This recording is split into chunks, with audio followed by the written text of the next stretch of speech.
Meus amados irmãos, que a graça e a paz do Senhor seja com todos nós. Damos graças a Deus por estarmos aqui na presença do Senhor e nós louvamos a Deus pela vida de cada um dos irmãos que está aqui no templo e também por aqueles que estão assistindo o culto através desta rede social. Que o Senhor Jesus possa falar ao nosso coração nesta noite e que eu, como um pequeno servo do Senhor, seja um instrumento de Deus para trazer uma mensagem de edificação para a igreja do Senhor. Eu convido os irmãos para lermos a palavra do Senhor no livro de Atos dos Apóstolos, capítulo 18, do versículo 1 até o 11. Atos dos Apóstolos, capítulo 18, versículo 1 até o 11. Glória a Deus. Este texto fala da fundação da igreja em Corinto. E nos diz assim a palavra do Senhor: E depois disto partiu Paulo de Atenas e chegou a Corinto. E achando um certo judeu por nome Áquila, natural do Ponto, que havia pouco tinha vindo da Itália, e Priscila sua mulher, pois Cláudio tinha mandado que todos os judeus saíssem de Roma, ajuntou-se com eles. E como era do mesmo ofício, ficou com eles e trabalhava, pois tinham por ofício fazer tendas. E todos os sábados disputava na sinagoga e convencia a judeus e gregos. E quando Silas e Timóteo desceram da Macedônia, foi Paulo impulsionado no Espírito, testificando aos judeus que Jesus era o Cristo. Mas resistindo e blasfemando eles, sacudiu as vestes e disse-lhes: O vosso sangue seja sobre a vossa cabeça. Eu estou limpo e desde agora parto para os gentios. E saindo dali, entrou em casa de um homem chamado Justo, que servia a Deus e cuja casa estava junto da sinagoga. E Crispo, principal da sinagoga, creu no Senhor com toda a sua casa, e muitos dos coríntios, ouvindo, creram e foram batizados. E disse o Senhor em visão de noite a Paulo: Não temas, mas fala e não te cales, porque eu sou contigo, e ninguém lançará mão de ti para te fazer mal, pois tenho muito povo nesta cidade. E ficou ali 1 ano e 6 meses, ensinando entre eles a palavra de Deus. Glória a Deus. Meus amados irmãos, a meditação que eu quero trazer para nós nesta manhã é um resultado de um momento eu diria assim, de um momento de experiência com Deus. Alguns dias atrás, eu estava me sentindo um tanto angustiado. E eu comecei a questionar Deus, a questionar sobre mim mesmo. Porque nós vivemos numa época em que os pregadores que são, vamos dizer assim, aplaudidos, que são queridos, que são desejados, são aqueles que trazem sempre uma mensagem de otimismo, uma mensagem de autoajuda, uma mensagem que mexe um pouco com a emoção das pessoas, principalmente neste momento de pandemia, em que as pessoas estão vivendo, estão angustiadas, estão deprimidas. Então, as pessoas estão querendo ouvir mensagens que tragam esperança, que tragam otimismo. E eu disse: Deus, eu não sou esse tipo de pregador.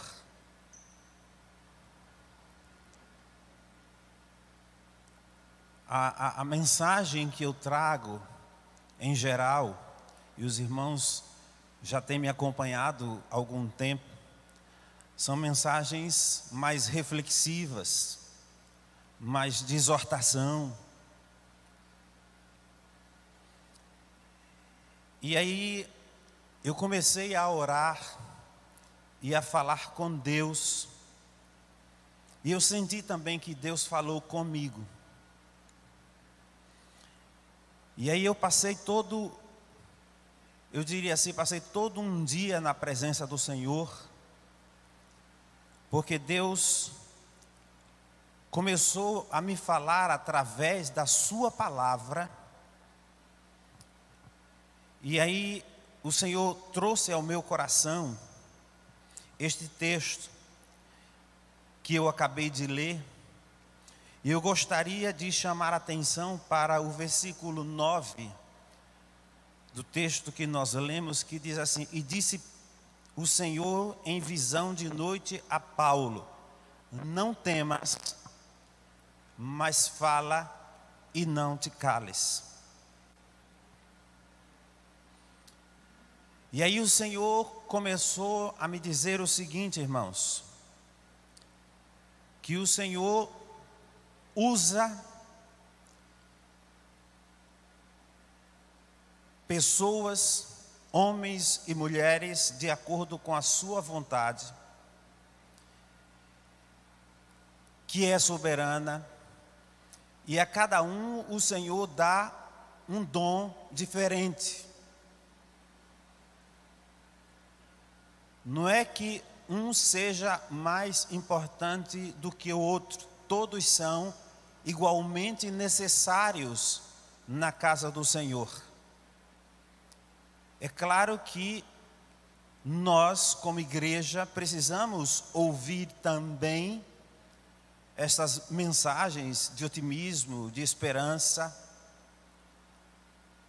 mas isso não é tudo. Deus precisa também falar à igreja e trazer para a igreja uma mensagem de exortação, trazer uma mensagem de reflexão, porque nos diz a palavra do Senhor que o propósito dos dons que Deus dá de forma diferente a cada um é a edificação dos santos e o aperfeiçoamento do corpo de Cristo.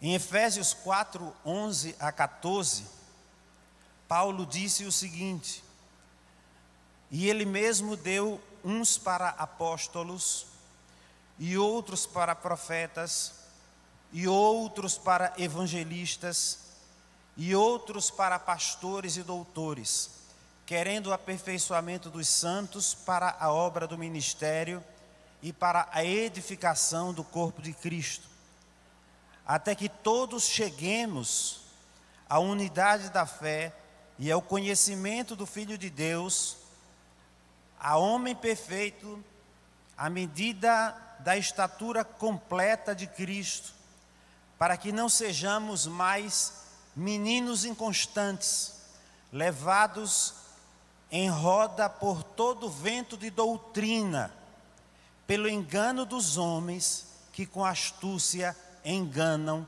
fraudulosamente. É o que nos diz a palavra do Senhor. E aí eu fui verificar, inclusive, o significado que me chamou a atenção. Lá no original, o que é que significa profeta?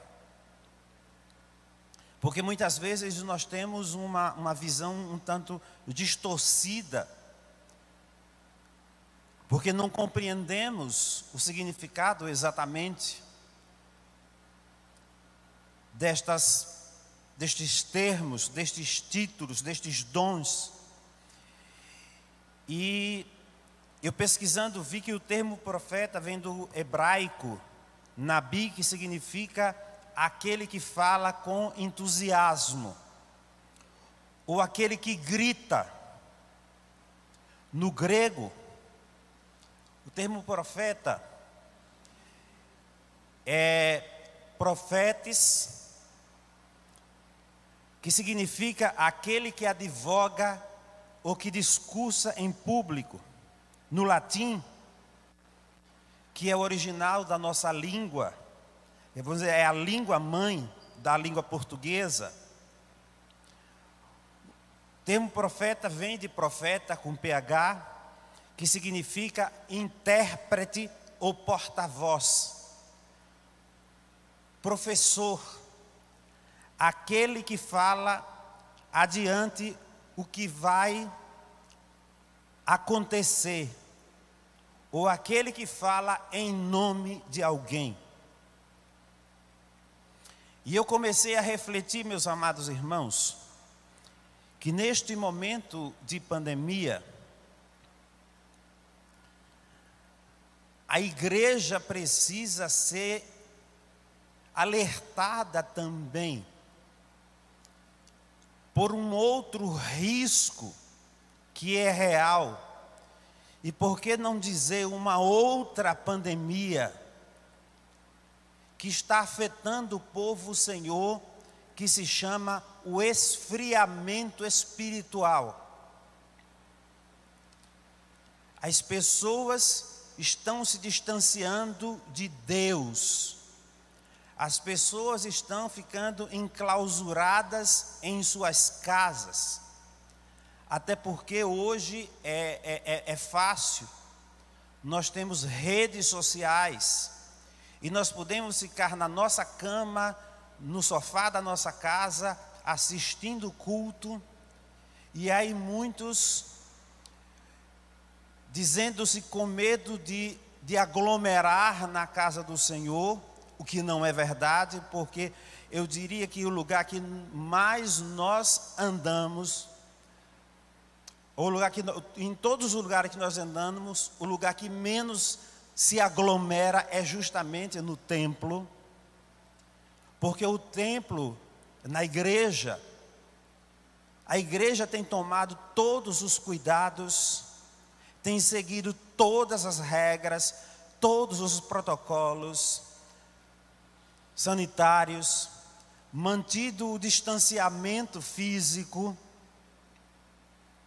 mas as pessoas, apesar de tudo isso, dizem que não vão para a igreja com medo de serem contaminadas pelo vírus, quando na verdade nós andamos pela cidade e nós vemos que, apesar de tantas aglomerações em que nós somos submetidos, as pessoas não deixam de ir para outros lugares. Por exemplo, nos aviões, as pessoas andam uma do lado da outra, no ônibus, uma do lado da outra, mas as pessoas, e principalmente nos ônibus urbanos que andam superlotados, mas ninguém deixa de andar de ônibus e ninguém deixa de andar de avião. Nós chegamos nas clínicas médicas, que era um lugar que deveria haver sim distanciamento físico, porque as pessoas que estão ali são pessoas que estão doentes, mas há aglomeração, mas as pessoas não deixam de ir para as clínicas médicas. há umas 3 semanas atrás, eu fui numa clínica aqui na cidade para levar minha esposa que ficou doente. E aí eu levei ela para fazer um teste de Covid. E era o local aonde atendia exclusivamente pessoas que têm síndromes gripais. Ou seja, o risco de contaminação naquele lugar é extremamente alto.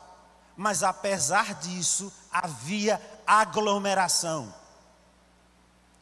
E as pessoas estavam ali. E por que não na igreja? Porque na igreja do Senhor é onde nós falamos com Deus. É na igreja, é no templo, aonde nós exercitamos a comunhão com Deus e a comunhão com os santos. E a igreja, ela é tão necessária que Deus não dispensou o templo, nem mesmo na caminhada do deserto. Quando Deus tirou o povo de Israel do Egito, Deus mandou que Moisés construísse um tabernáculo. E durante os 40 anos em que eles estiveram caminhando pelo deserto, o tabernáculo estava presente na vida do povo do Senhor.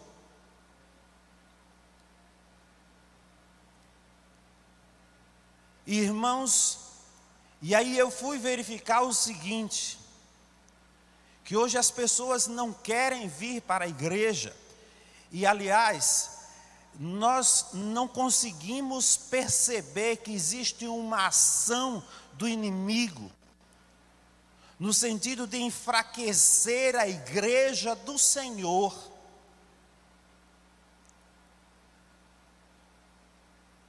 de enfraquecer o povo de Deus, porque em mais de 2 anos de cristianismo, é a primeira vez na história do cristianismo que os templos foram fechados e que as pessoas deixaram de ir para a igreja, para o templo. Nem mesmo nos primeiros séculos da igreja, apesar da grande perseguição movida pelos romanos, o povo de Deus deixou de congregar. Apesar de todas as ameaças, das arenas, dos caldeirões ferventes, das torturas, dos apedrejamentos, o povo do Senhor deixou de congregar. Nem mesmo na Idade Média, que foi um período negro da história da humanidade, o povo de Deus deixou de congregar.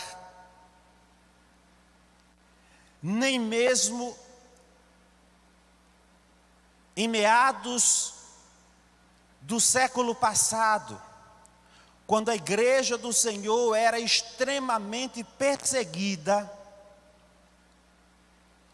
E aí eu posso dizer, porque eu vivi um pouco esse momento também, os crentes deixaram de congregar.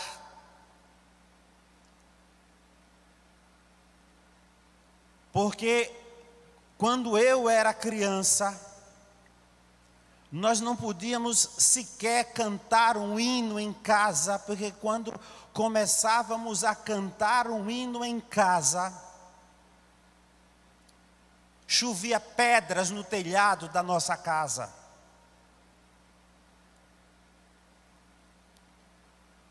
Quando os irmãos iam para a rua pregar o evangelho, E eu conheci um pastor, inclusive, que morava próximo a nós, que foi para a rua pregar o evangelho. E naquela época era muito comum transporte de cargas através de carroças de animais. E os animais deixavam fezes na rua. E o padre da cidade mandou os meninos que estavam no catecismo e jogar fezes de animais no pastor que estava pregando. Mas o pastor não deixou de pregar.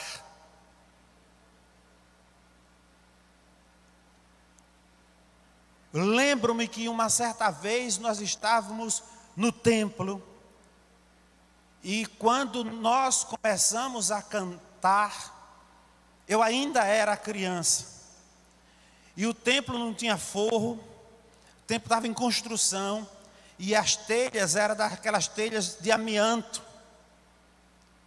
Começou a chover pedras no templo, no telhado do templo, e foram tantas pedradas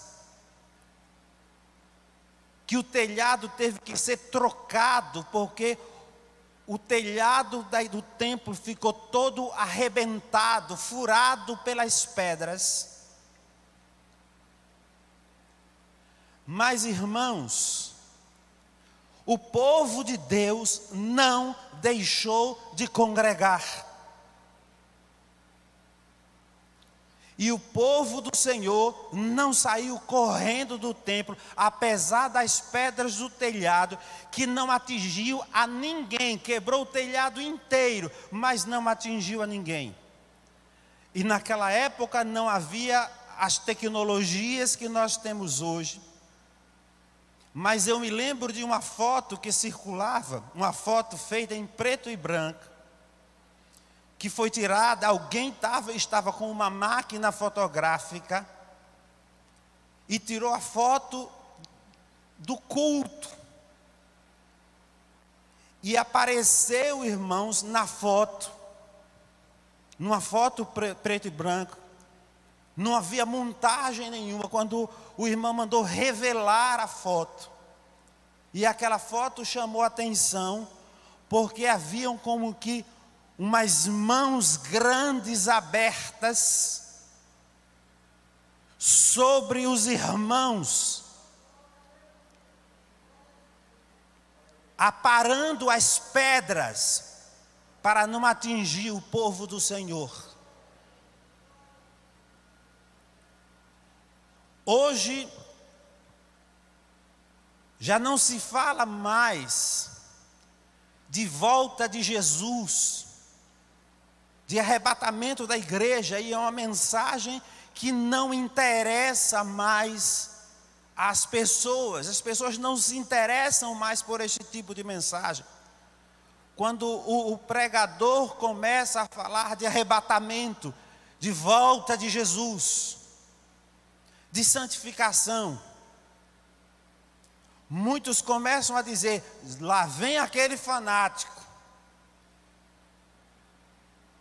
Porque isto é uma mensagem que entedia as pessoas. Mas nós precisamos continuar dizendo que Jesus vai voltar. E que nós precisamos estar preparados. O Senhor está exigindo da igreja santificação. O Senhor está buscando verdadeiros adoradores. O Senhor está buscando pessoas de fato comprometidas com a sua obra e com a sua igreja. Pessoas que tenham compromisso com Ele. Pessoas que defendam a sua fé. Pessoas que saibam que este lugar é a casa de Deus, que é um lugar de reverência, porque muitos têm transformado os templos em casas de espetáculo. em casas de shows, em casas de palestras, de sabedoria humana, recheadas de palavras de sabedoria humana, mas nós precisamos trazer para a igreja a palavra de Deus. O apóstolo São Paulo estava em Corinto, e Corinto era uma cidade que tinha uma influência grega muito forte. E aí a influência dos filósofos da Grécia era muito marcante na vida daquela cidade. E consequentemente na vida da igreja. E o apóstolo São Paulo, ele pregava era o evangelho, era a cruz de Cristo. A mensagem de Paulo era a mensagem, a palavra da cruz é loucura para os que se perdem, mas para nós que somos salvos é o poder de Deus. Ele não estava preocupado em trazer teorias filosóficas. Ele não estava preocupado em trazer palavras recheadas, vamos dizer assim, de uma linguagem erudita, para chamar a atenção das pessoas, até porque ele estava numa cidade que tinha um nível cultural altíssimo, mas ele foi chamado como homem de Deus para trazer a palavra do Senhor. E por isso que o apóstolo São Paulo foi um homem que teve o seu apostolado questionado. Vejamos que nesse texto ele foi resistido. No capítulo 6 diz assim, ele estava pregando ali naquela cidade, mas ele foi resistido, e o povo começou a blasfemar, e Paulo sacudiu as vestes, e disse: o vosso sangue seja sobre a vossa cabeça, porque eu estou limpo. Eu agora vou pregar para os gentios, porque ali estavam os judeus, ele estava pregando para os judeus. Mas o Senhor fortaleceu a Paulo, apareceu a Paulo e disse: Paulo, não tenha medo, fale e não te cales. O Senhor precisa levantar pessoas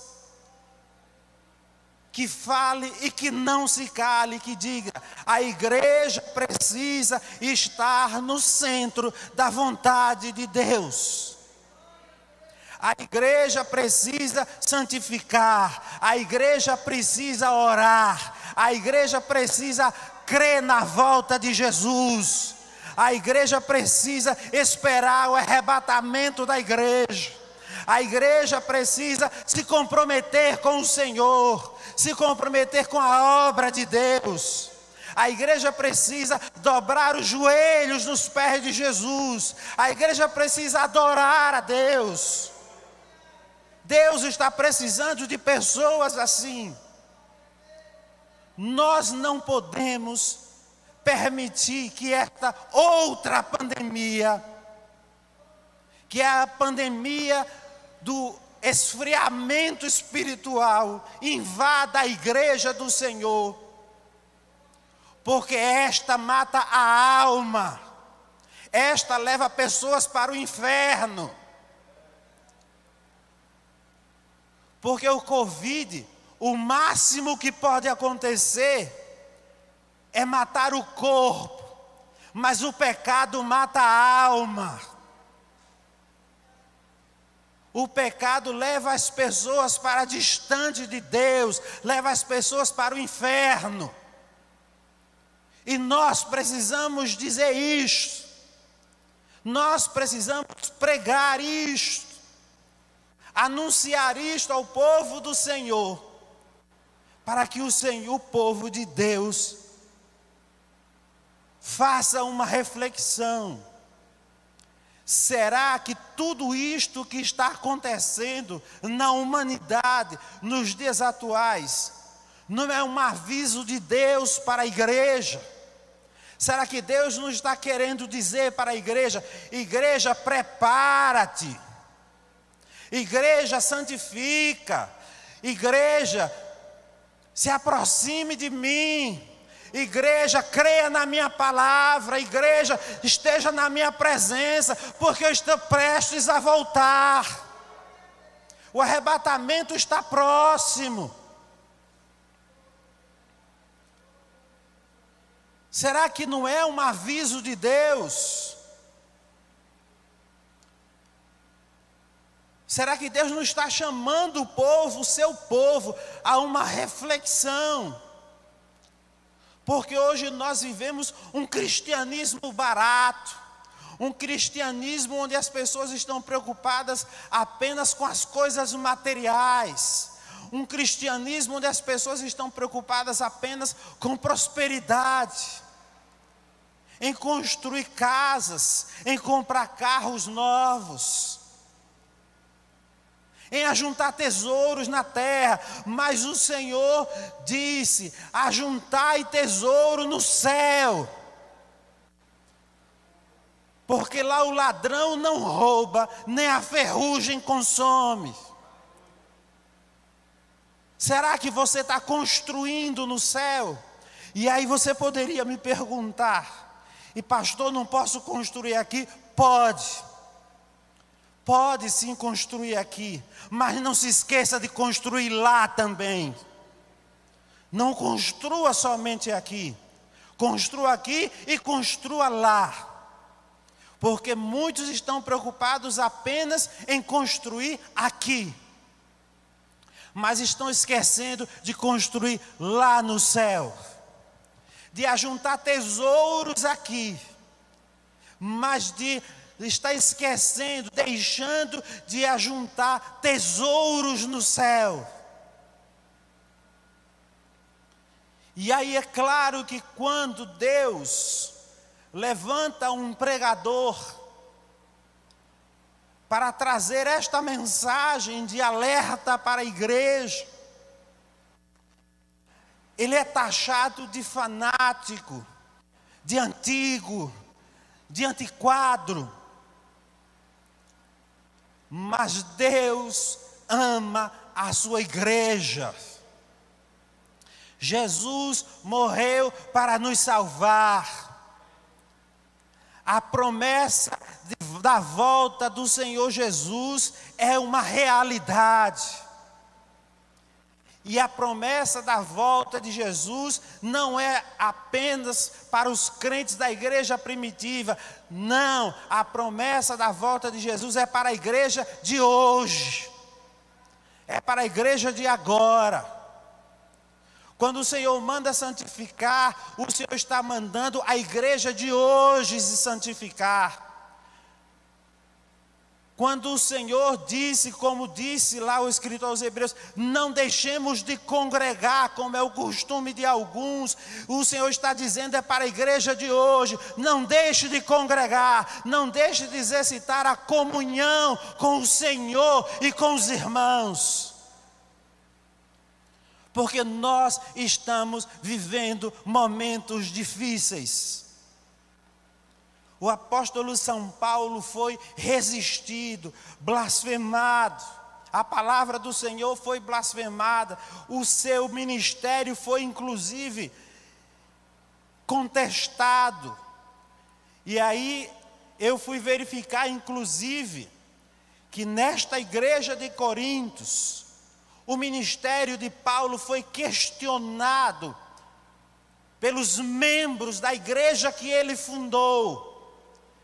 E aí, segundo Coríntios 10:10, diz assim: porque as suas cartas, dizem, são graves e fortes, mas a presença do corpo é fraca, e a palavra é desprezível. O apóstolo São Paulo, que teve o seu ministério questionado pela igreja de Coríntios, vejamos o que nos diz 1 Coríntios 9, 1 a 3. ele diz o seguinte, ele pergunta, ele se entristeceu sim. E aí ele pergunta, diz, não sou eu apóstolo? Não sou livre? Não vi eu a Jesus, o Senhor nosso? Não sois vós a minha obra no Senhor? Se eu não sou apóstolo para os outros, ao menos o sou para vocês. Porque vocês são os selos do meu apostolado no Senhor. Esta é a minha defesa para aqueles que me condenam. E aí, irmãos, o Senhor continuou falando comigo. E o Senhor começou a me mostrar muitos homens na Bíblia. Infelizmente o tempo não me permite falar de todos eles, mas rapidamente eu vou falar de alguns. Elias denunciou os pecados de Israel, porque Israel tinha deixado Deus e tinha se voltado para a idolatria. E Israel abandonou a Deus e foi seguir a Baal.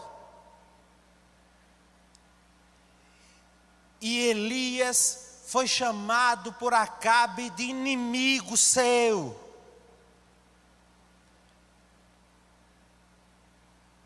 Elias é quando ele esteve ali, em Israel, ele foi chamado inclusive de perturbador de Israel.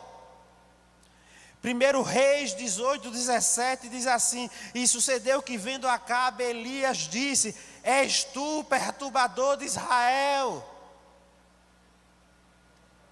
1 Reis 21, 20, disse Acabe a Elias: já me achaste inimigo meu?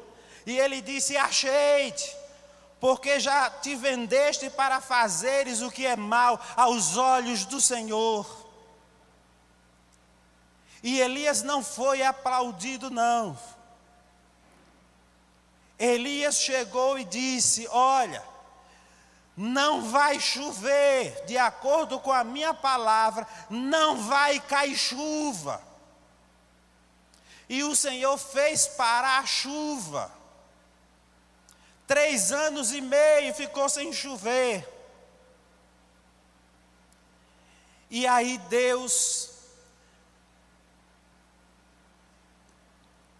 Elias sofreu inclusive as consequências disso. Teve que beber água do riacho, ser sustentado pelos corvos. Depois o riacho secou. E aí Deus começou a me levar pela sua palavra, mostrando tudo isso. O riacho secou, e aí Deus manda ele para ser sustentado por uma viúva, que não tinha nada.